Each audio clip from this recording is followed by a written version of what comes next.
Bismillahirrahmanirrahim. Assalamualaikum warahmatullahi wabarakatuh.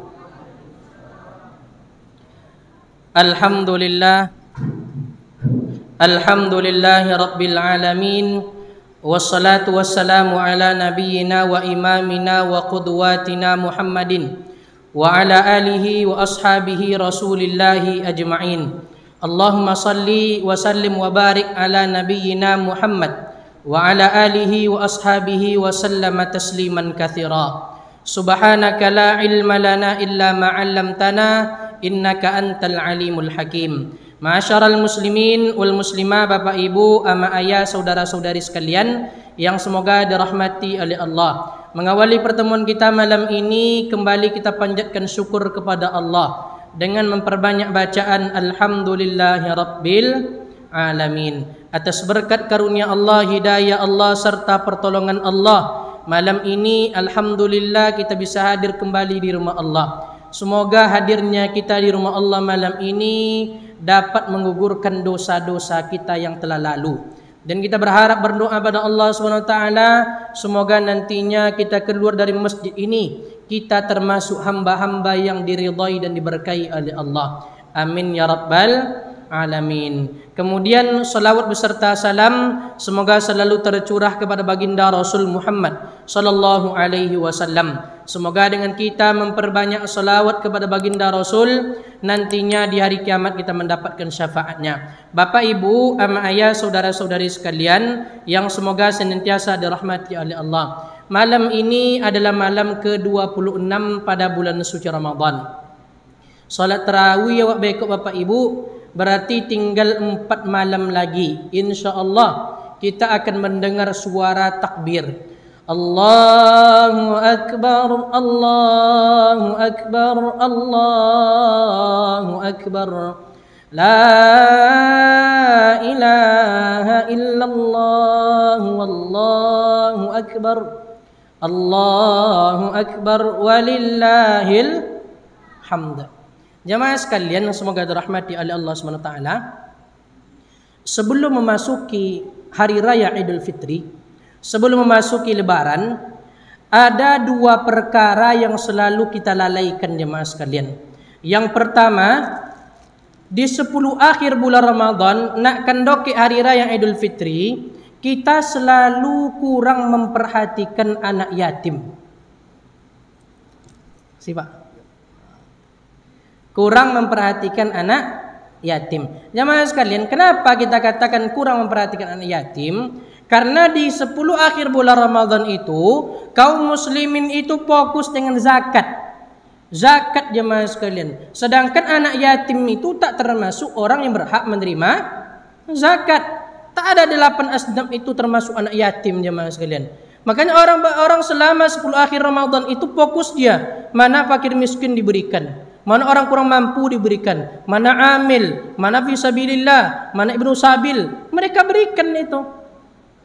Dan mereka kurang memperhatikan kembali anak yatim. Walaupun anak yatim itu tak termasuk dalam berhak menerima zakat, tapi anak yatim itu jemaah sekalian, mereka ada kewajiban di situ mendapatkan sedekah dari orang-orang mampu. Jemaah sekalian, anak yatim itu adalah anak yang ditinggal mati oleh ayahnya. Sedangkan piatu adalah anak yang ditinggal mati oleh ibunya. Di dalam Islam tak ada perbedaan kedua ini. Termasuk dalam penerimaan bantuan apapun, anak yatim dan anak piatu sebenarnya sama-sama berhak untuk mendapatkan bantuan. Sama-sama berhak untuk menerima santunan. Saya tidak tahu entah di masjid kita atau di kampung kita atau di kampung mana-mana pun, tapi selama ini ketika kami diangkat menjadi panitia untuk anak yatim, kami tak bedakan mana anak yatim, mana anak piatu.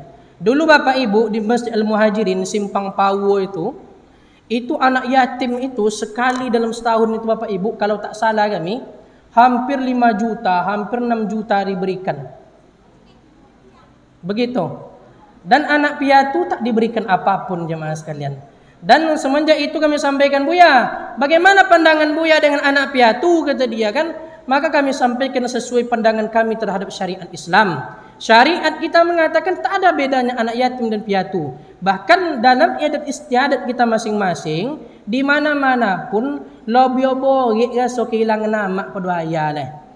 Kalau ayah meninggal dunia, jemaah sekalian, meninggal dunia ayah tu biasa ko jo motongnya. Meninggal dunia ayahnya, amak kau bisa pe motong? Ayahnya dulu mukiknya, meninggal dunia ayahnya, pe mukik amak.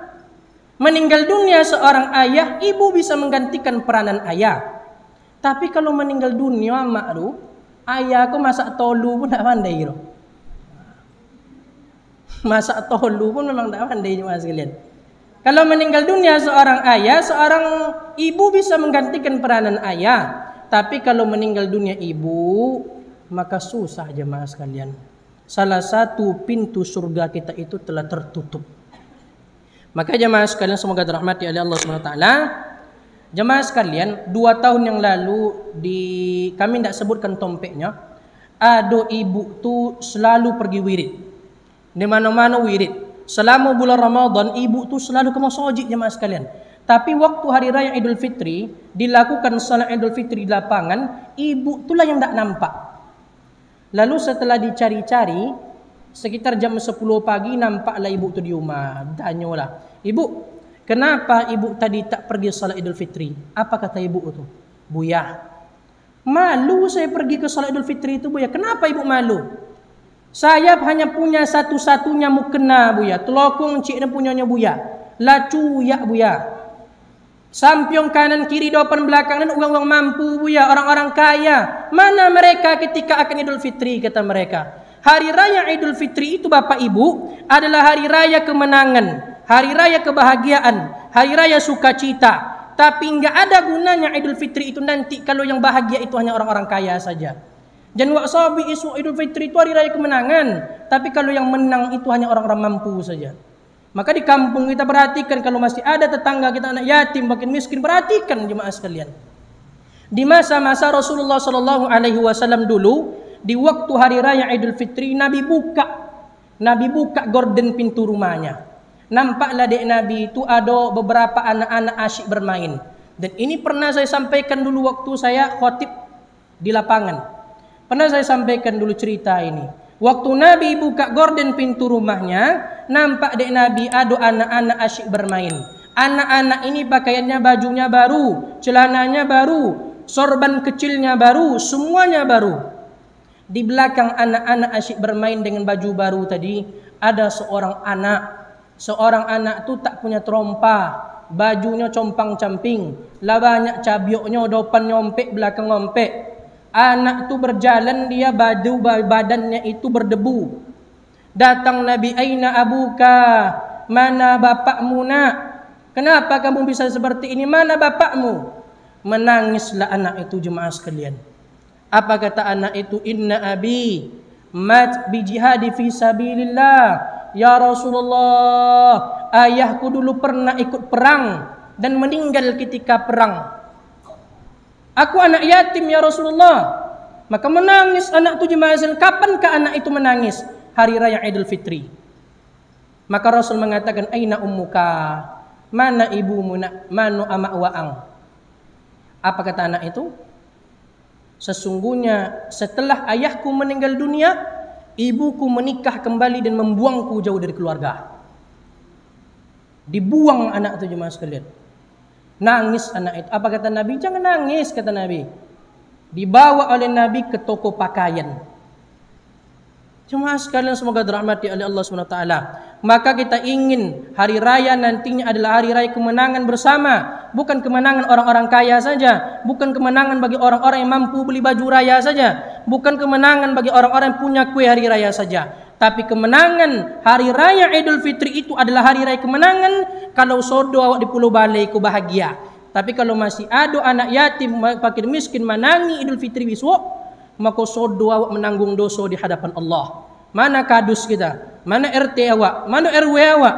Kesodonyo awak masyarakat akan diminta pertanggungjawaban di hadapan Allah. Maka di waktu-waktu masih ada ini jemaah sekalian, tengok kanan kiri depan belakang kita. Kalau masih ada anak-anak yang susah makan, ada anak-anak tetangga-tetangga awak ndak babuka puasa dek gara ndak ada keni makan, Tengok jemaah sekalian. Agar apa? Agar pergi Ramadan, masuk Idul Fitri, kita merayakan hari raya Idul Fitri itu dengan bersama-sama. Wallahu ta'ala alam bisawab. Ada pertanyaan, Mak? Ada pertanyaan kan? Dan terakhir jemaah sekalian, ini sedikit saran kami kepada seluruh kaum muslimin, khususnya kepada pengurus masjid jemaah sekalian. Jadi jemaah sekalian, kami itu pernah mendapatkan satu kasus. Kasus itu karena setiap nakkan lebaran itu biasanya ada pembagian santunan anak yatim. Biasanya sekali 2 minggu, kadang ada sekali seminggu, ada sekali sebulan. Jadi jemaah sekalian, kami itu selalu kami sampaikan ketika membagikan santunan anak yatim itu datangkan amaknya, datangkan apaknya, togak anak itu situ, togakkan amaknya bagi.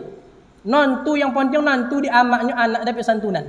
Ada satu masjid jemaah sekalian, anak itu dapat santunan dan santunan itu sekali setahun, ompek boleh juta lebih satu orang anak. Ompek boleh juta karena memang anak yatim sedikit, kas anak yatim banyak. Jadi memang dihabiskan waktu itu jemaah sekalian. Jadi anak tu dapat ompek boleh juta satu orang. Lalu dipanggil satu-satu. Anak si anu maju, diberikan uang 14 juta. Ibunya tak hadir di masjid itu. Pulang anaknya dari masjid itu jemaah sekalian, tidak langsung pulang ke rumah. Pergi ke konter HP. Mana HP paling mahal si kopaknya? Pergi ke konter HP. Tompek penjualan handphone. Setelah itu jemaah sekalian, tidak cukup itu saja. Ada lobby OPT itu jemaah sekalian, diboli di anak itu dilarang oleh orang tuanya merokok. Tapi dia merokok diam-diam. Amaknya punya kebun jagung di Jawa situ kan. Boli di anaknya rokok sasluk. Untuk masa slupnya. Saya panjang apa nama sasluk tu kan. Diboli di anaknya. Tidak satu tu jemaah sekalian, 3. Tu 2, 3. Dibuknya kawan-kawan yang merokok di situ. Sampai pada tiba hari raya Idul Fitri, anak tu pakaiannya itu saja, tidak ada berubah. Ditanya sama pengurus, "Hei, dia apa pakaian yang cenoko je, potong dapat santunan yatim ah." Atau dia mana tu dipanggil orang tuanya, "Sini Bu, kenapa ibu anaknya tak berubah pakaiannya? Kemarin dia sudah dapat santunan yatim 14 juta lebih ibu." Terkejut amak jemaah sekalian. Apunya amak, sumpah demi Allah, Ustaz, saya tak mengetahui anak saya mendapatkan santunan anak yatim. Ternyata ditanya semua anaknya, tinggal piti anaknya 300 ribu boleh.